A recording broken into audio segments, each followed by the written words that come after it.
Keeping in touch with friends and family during this time can be quite difficult, as I know personally. But before we all immediately start jumping to using FaceTime and other such things, have you ever considered using such as virtual reality to connect with them?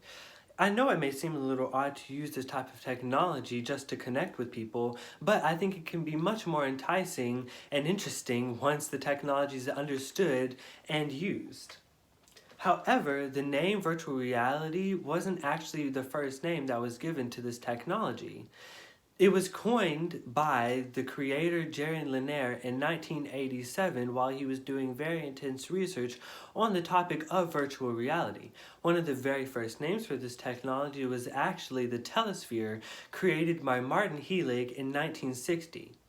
During this time, consumers such as myself really didn't have a grasp on this technology, so it wasn't heavily used. But certain groups still use this technology.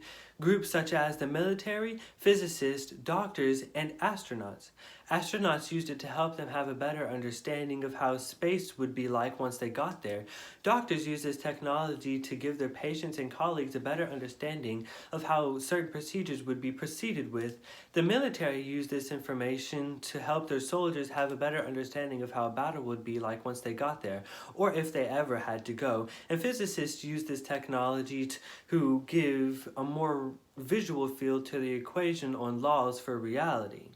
In 2017 and 16, the market for this technology became much more saturated and we noticed it much more.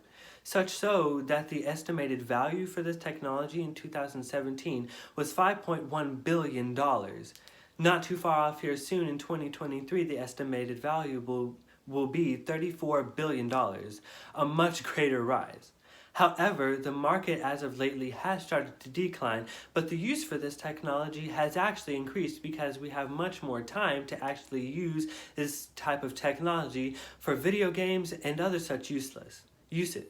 Needless to say, with VR being used extensively in medical science, space exploration, and the military, it won't be going anywhere anytime soon.